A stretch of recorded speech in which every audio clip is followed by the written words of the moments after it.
this works. Okay, so thesis, it's kind of a mini outline. You're setting up the purpose for the essay, and it's the most important sentence in an essay. If I'm reading an essay and I see thesis that's garbage, my first assumption is I'm going to give a garbage essay. And I know that sounds unfair, but I'm human. That's what's going to happen. I guarantee you, everyone who's going to read an essay and assess you will be thinking that if they get garbage for a thesis statement. And since most of you will be taking the AP exam, they won't know you. So you would just be literally a number on a sheet of paper. And so you give a garbage thesis statement, they're already thinking, oh, Jesus, there's another 1,000 after read. It's going to be a bad one. That's a really important sentence. I can't emphasize this enough. Yes. I don't know. I have nothing to do with it. That comes from the counselors. So my assumption is next month, but I'm out of the loop. I am totally out of the loop on that. So back to this. So it's really important to get a good thesis statement. And one more thing on the AP exam, they weigh the thesis statements really heavily. It's about 20% of your regular essay grade, and it could be, depending how you look at it, about 30% of your, it's on the document-based question. They really weigh thesis statements. So I emphasize it. You get pretty good thesis statements. I don't know. Those of you taking an AP exam know you only get a number out of 5 or a score. You have no idea if you did good or bad. I'm sorry, that's the way it works. Teachers of it, we get like little things like, what percentage did well on the thesis, the various parts of it. So I know they did very well on the thesis statement, like last year, they did really well on it, but I have no idea what that means. So it's a big, important part of it. I think it's part of the reason why they do so well in the test. And so I can't help it. I have a math degree too. I think very mathematically, I think very logically. I come up with formulas. And I like formulas because we just plug in what we know on a timed essay. It's really nice. And it gives you something then, when you have more time, you can expand, enhance, but it gives you a starting off point. But it also gives me something you can say, you forgot this part, and I can just simply refer to the formula. So I have a formula. Are you ready? Who's thinking no one told me there'd be math? Okay, so who's excited there'll be math now? This is my formula, and this was given years ago. I saw this years ago, and I really fit the way I think, so I'm going to show it to you. That's your basic format of the thesis statement. X due to Y because of A, B, and C. That's for a 5-paragraph essay. I'll explain what X is, Y is. Don't worry, letters have meanings, but I'll explain X in just 1 second. A, B, and C. And what are A, B, and C? Your body paragraphs. This can be 1 sentence, it can be 2 sentences. Any more than 2, it starts getting unwieldy, but it can be more than 1 sentence. And one more thing, when we write an essay in here, it's the most important sentence. You underline it. Underline your thesis statements, get in the habit of doing it. It helps you. It helps you focus on it, but not only that, it helps the person reading it find it. That's a big deal. Okay, for me, when I have 100 essays to grade, it helps me. If you're doing the AP exam and they got 1,000 to grade, it really helps them. So you're trying to help them. You want them to be happy. All right, so what is it? Let's get to X. X is the topic, the theme, the historical era of the prompt of the question. So the question is, what are the causes of the American Revolutionary War? You have to say, these are the causes of the American Revolutionary War in some way. You got to mention the American Revolutionary War. The question was, what were the decisions behind dropping the atomic bomb? You have to have the atomic bomb in there. You have to have those issues. I know that seems obvious, but I can't begin to tell you how many essays I have read that don't have that in their thesis. And that's a really big red flag for me grading it. Uh-oh, this person didn't read the question. I'm going to get something interesting. Sharpen my pen. No, those aren't fun to grade. Make sure you address the question. That's the X. It's the most basic part. So when the question says something or the prompt says something, you have to address it. The next part's a little more complex, the why.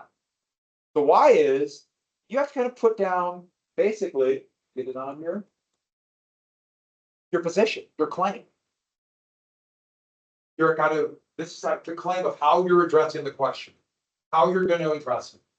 And that's usually something political, economic, social, national identity. Like, for example, it's related to one country or one group of people within the country, maybe a cultural issue, foreign policy, environmental. The big are the first three: economic, social, and political.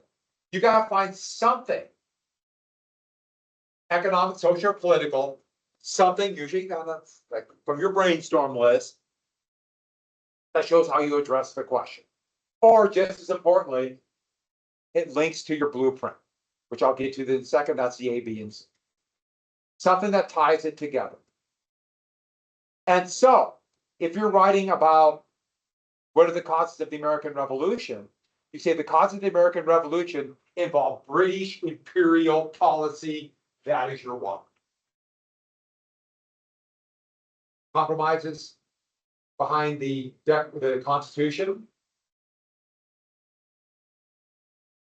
The compromises of the behind the Constitution dealt with the issue of big states and small states. Then you get to the rest. Something to tie together. If you cannot think of a particular thing like British imperial policy, put down the causes of the American Revolution were political. Did everyone catch what I said there? If you can't think of something specific from that era, put down political, social, economic. Any of those will work, but these are the three things. But you have to have something to tie together. Political, economic, social are the three biggies. If you can find something specific, fine, but you need a why. If you don't have a why, it's a weak thesis. Doesn't make it bad, but if it's weak, you might not get your points. And then my assumption is, all right, they have nothing, or they have no clear position on the essay. So let's get to the A, B, and C. This goes back years. I've been calling it a blueprint. But those are the main points to prove your argument. If you're writing a 5-paragraph essay, these are the 3 body paragraphs. If you're writing a 4-paragraph essay, you only need an A and a B. You only need 2, because those are your 2 body paragraphs. Very simple formula. It's the main idea point of the essay, how you address it, the why, blueprint, A, B, and C. And the why should kind of tie the A, B, and C together. And so your first body paragraph will be A. Anybody want to guess what the second one will be? B. You got it. And remember what I told you? Your body paragraphs are like short IDs. So what are you doing? You're coming up with what basically will be a kind of an extended short ID about A. Extended short ID about B. About C.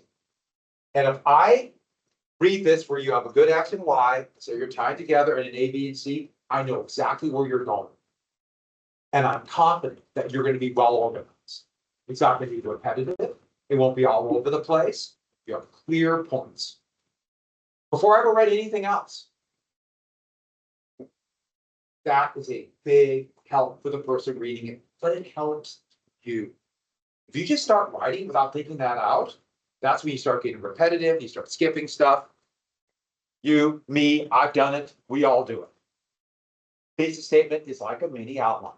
So, start the beginning of the thesis statement with words like, by looking at, although, however, because, basic words, we've all seen these before. And then basically X, Y, B, A, B, and C, or something does something because reasons. That's all it is. You can do this, you're in good shape. So this is pretty close to what you've had before, isn't it?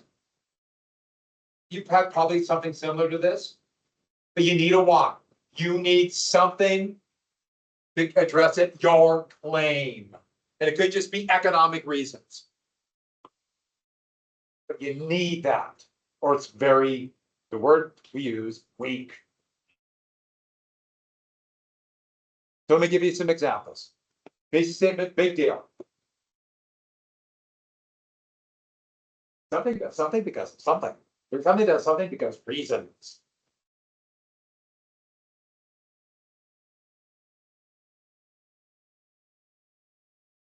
So I have this in a PDF form that's on Teams about thesis statements. It's called thesis statements. And then we have it. I'm filming this. It's be online. So I'll give you plenty of good ideas on this. And make sure you kind of know where this is in your notes. So you can go back and look at it. We don't want to reinvent the wheel each time we do this. So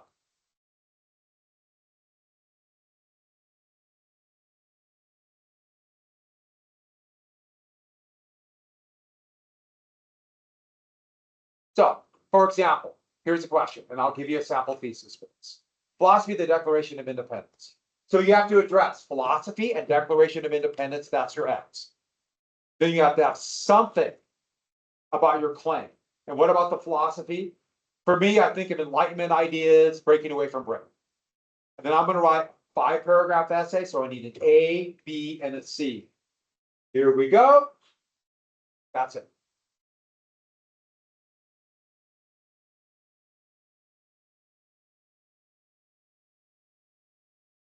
I started as one sentence and it got too unwieldy, so I made 2.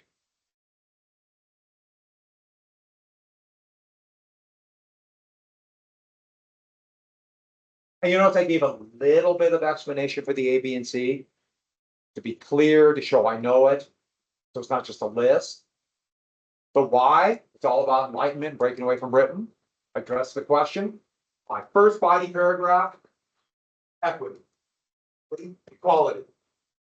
So a little bit different in short ID and that idea of topic sentence. Then short ID. Explain it. Give me a brief summary. Two examples related back to my thesis. Next paragraph. What is that? 6 to 8 sentences. It's really not that much. Good thesis. Good. Second, third. If this was a 4-paragraph essay, I would probably just do unalienable rights and social plan. Any questions on it? All right, let's do another one. Another example. Tomorrow we'll do one in class. I want you to think about it, analyze the causes of the American Civil War. Now let's pay attention up here. I don't like repeating things over and over again. I don't think anyone does. Here's a bad thesis. This is a thesis statement I get, and I'm just going to go, okay, this is going to be something. Yeah. I have an X, but nothing else. Right? Kind of an X. Another low quality. Slightly better. Know why?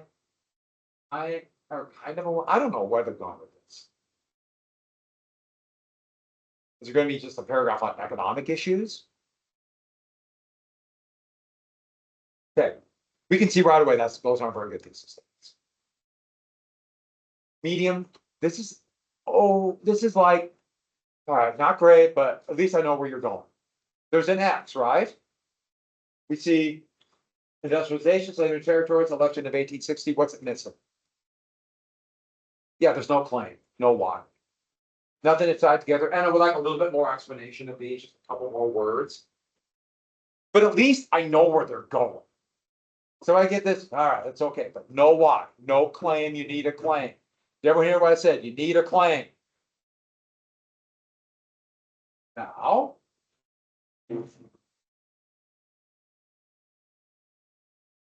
somebody is about to throw away a.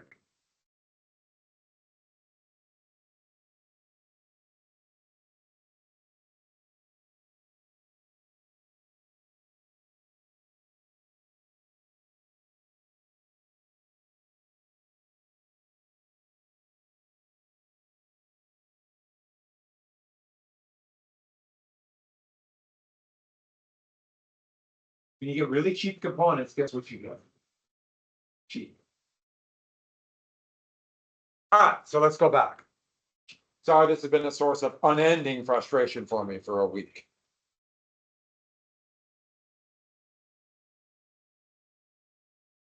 All right, simple, very good thesis. Simple, sometimes the best. Just very basic. Address question. Ideological disagreement between the North and the South. So the whole thing by A, B, and C will all be tied together about disagreements between North and the South. So my first binding paragraph will be about federal government, and I'll have something on Northern, Southern view. Industrialization, North, South. Most of it is in the North. Third, spread of slavery, North, South. All tied together with the Y. If I was going to do a 4-paragraph essay, probably for me, it would be has to be slavery in the territories in one of these two. 4-paragraph essay is good. 5-paragraph essay, more facts, more information. You're kind of hedging your bet for better quality essay. But I also get those time issues. Now, high quality.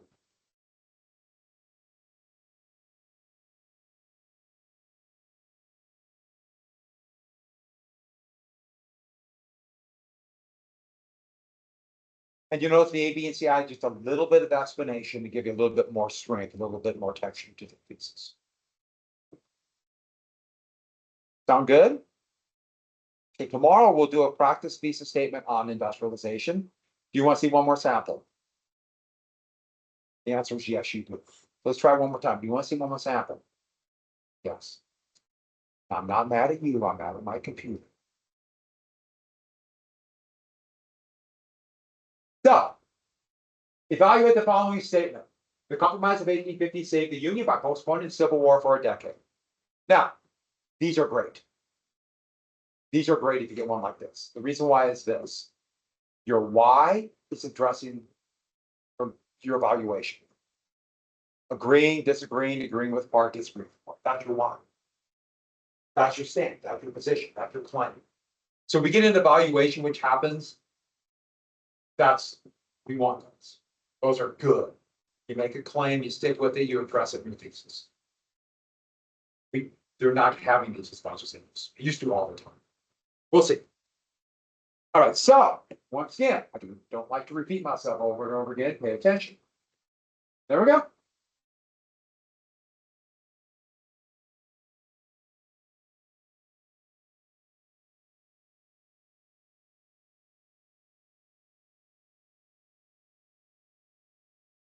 You read that, you know where it's going. You see that, you know what's coming. And on a timed essay, you start running out of time at the end. We've all done that. And that last paragraph, you start like, and to get everything in as fast as you can, and you miss some stuff, right? We've done that. But if you have a good solid thesis, you get a little benefit of the doubt. If you don't have a good thesis, that means everything else has got to be significantly better. You get my point on that? So a good quality thesis makes a difference. So tomorrow, we will do this again, but I'll give you a question on the Industrial Revolution, which is try one in class. Sound good? All right. Tomorrow, so this is online. I think there's 3 or 4 more samples. Look at it real quick. It won't be an assignment. We just do practice. Now, there might be a problem. Or 2 things. Remember, check your grades. If there's a blank that shouldn't be a blank, let me know. They all revert to 0 very quickly. And if there's one that's a quiz or a test, we're supposed to let you make that up. The quarter's ending. That's when the time to make it up ends. Next. Unless you have special, we talked to some people, so don't worry. Next. There might be a problem on Thursday. There might be something that might get in the way of 2 of my classes. Or might not be. That happens, I found out tomorrow we might move the essay. Not to tomorrow, don't worry. Just come in here and start writing an essay text. So we might do it Friday or Tuesday. Okay. We'll see. If that happens, we'll just adjust. Not a big deal. Sound good? I know you're all thinking, oh, good, another day, but at the same time, we want to do it, get it done. So let's get back to, we got to the role of women, right? Yeah. I don't think, even if I got it on Thursday, I don't think I think it's going to be on Sunday. I wish I could, but essays take a little bit longer to grade.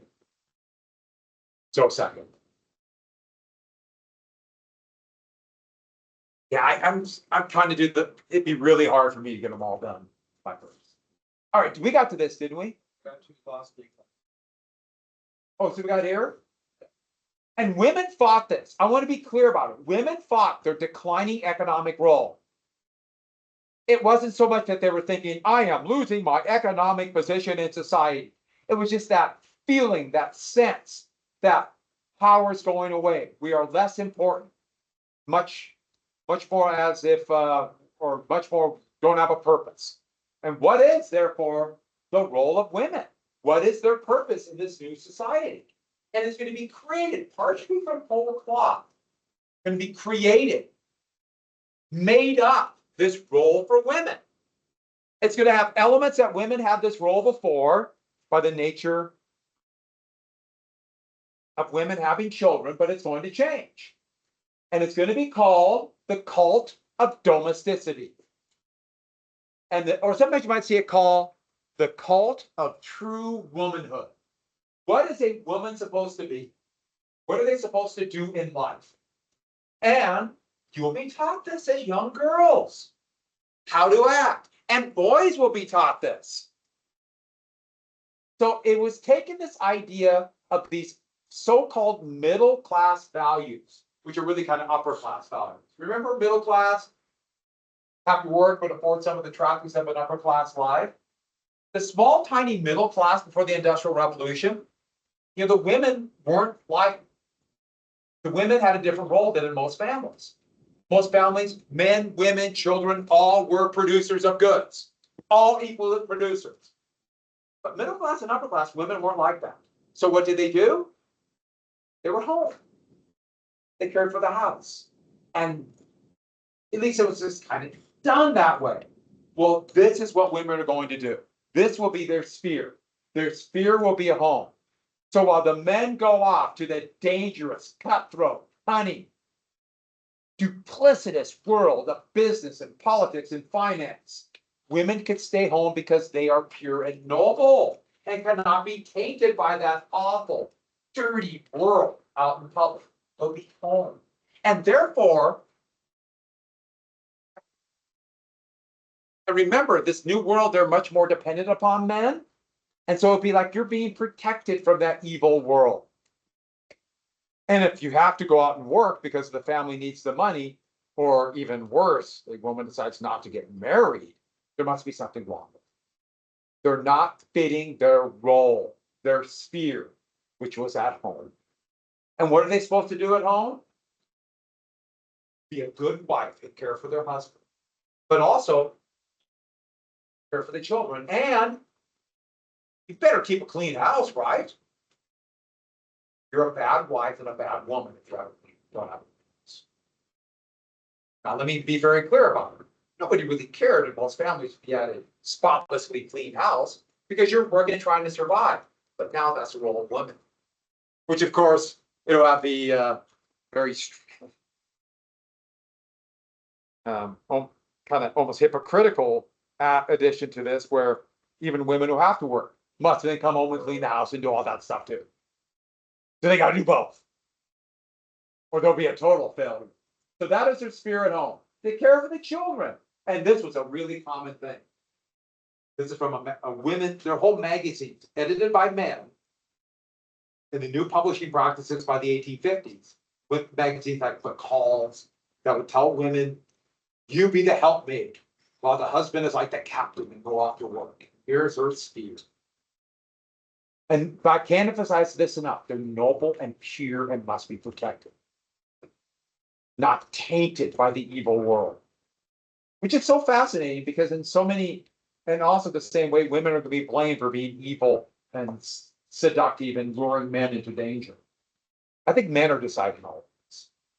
And so at home, then they will teach the morality and values of the children. That will be their duty in life. Morality, values. We will mold the children.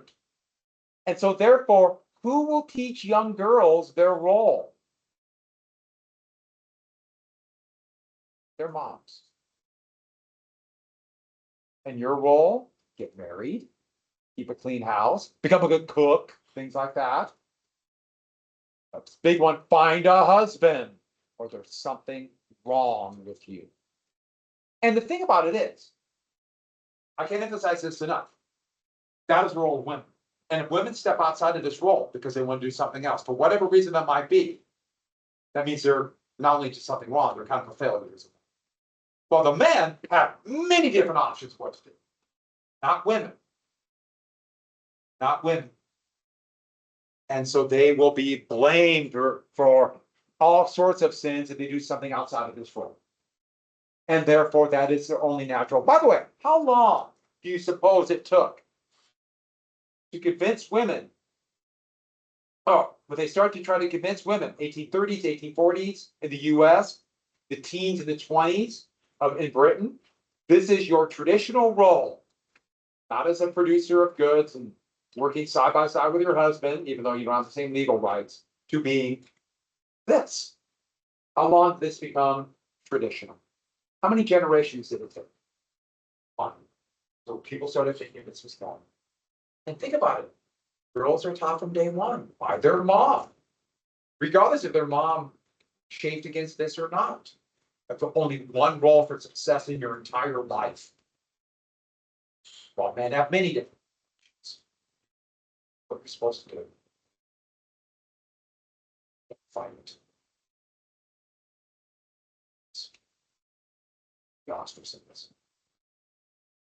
So the thing about it is that anybody who fought against this was wrong. Like, for example, wanting something crazy like voting rights. By the way, that would be the basis of the women's rights movement. It was women should have options just like men do for success in life.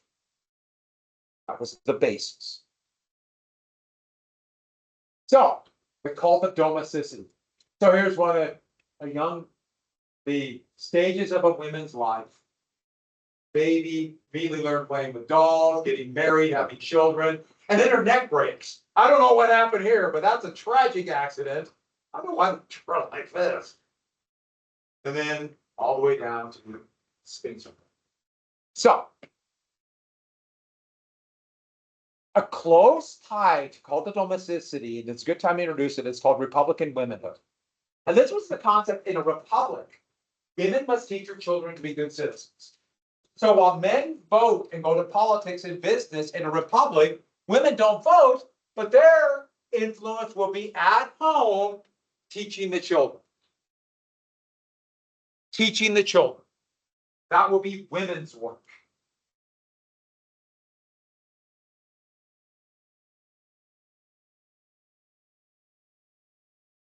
Okay, this cartoon was done, I think, in the 2000s.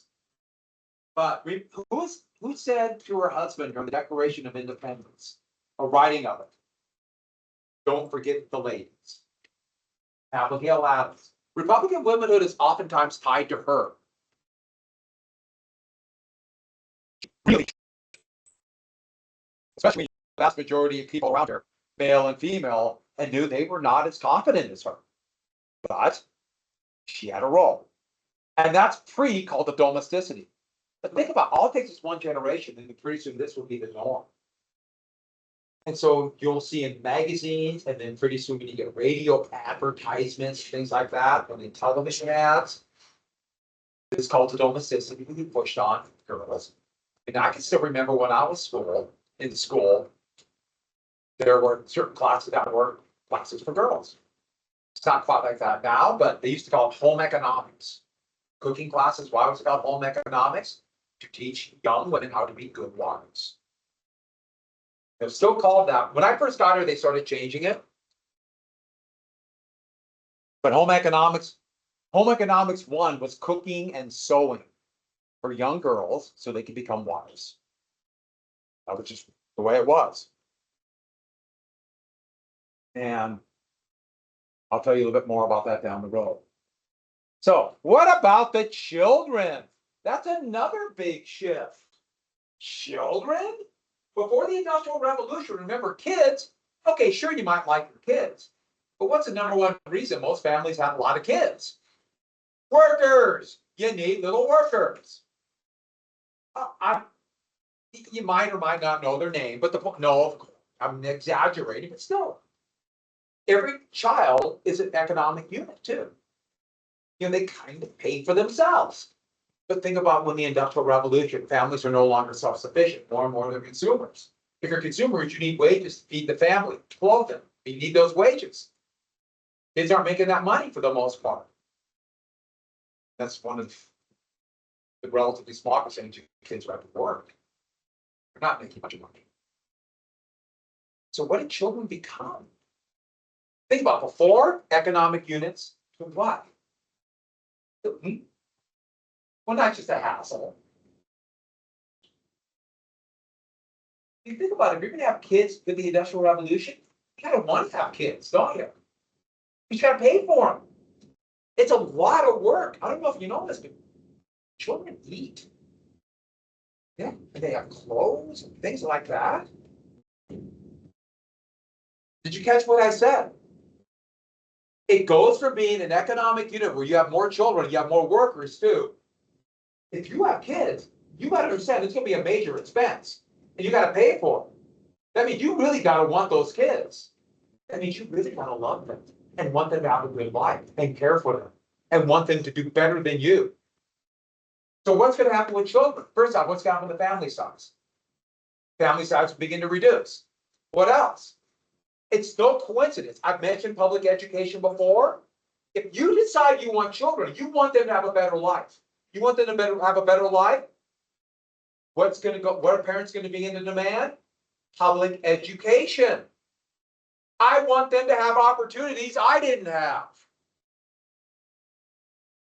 That all of you and all of us take for granted. But it's an amazing thing. Even though it's not quite what other countries have. We stop. For you guys to cheer.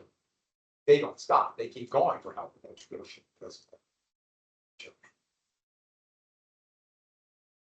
$100 tuition. Can you? Don't you guys think?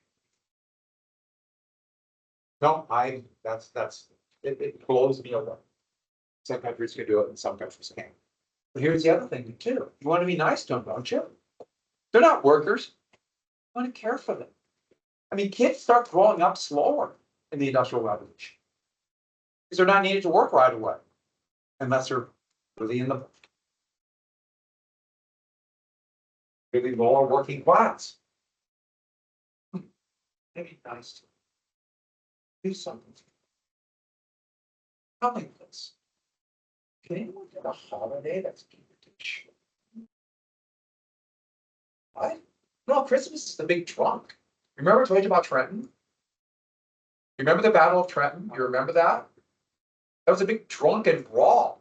What's the important holiday for Christians? Easter's the holiday for Christians. It's Easter.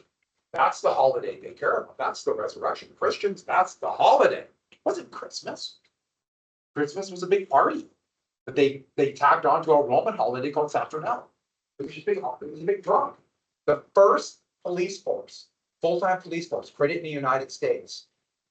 Full-time police force was in New York City in 1820 for one reason, to stop the Christmas riots. Because they were getting out of control and they're starting to burn buildings down to just chaos. So that's why the first permanent police force. Within 40 years, Christmas would totally change. Everything you think about Christmas today as a holiday would be created in the Industrial Revolution. Why? We have twofold things. This is what we have to get down. Put down Christmas. What two things do we need? We want to be nice to the children. Right? But let's get to the biggie. We now have factories that are pushing goods out. It creates demand for the Industrial Revolution. Who promotes Christmas? If you don't believe me, go to a store. Okay, once you get the Halloween stuff out, what's going to be popping up everywhere? Christmas junk. Why? To sell you stuff. Our idea of Christmas today, and it's worldwide, it's very interesting going to China and seeing Santa Claus. Santa Claus was created in the Industrial Revolution to sell stuff. And we want to be nice, and so we would buy gifts. Christmas shifted.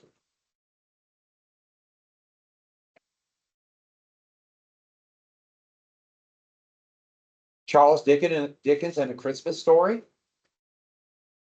or I'm sorry, Christmas Carol, that book he would write, he made purely from whole cloth. Just made it all up.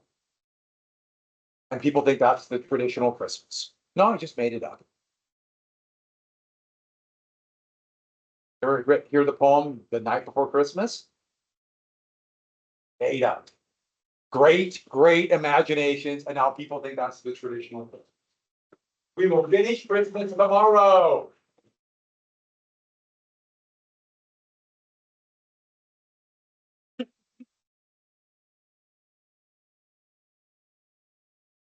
I'm gonna keep this recorded. I don't know if it's recorded. As soon as I find out anything about the test, I'll let you know, but I don't know. For whatever reason, they keep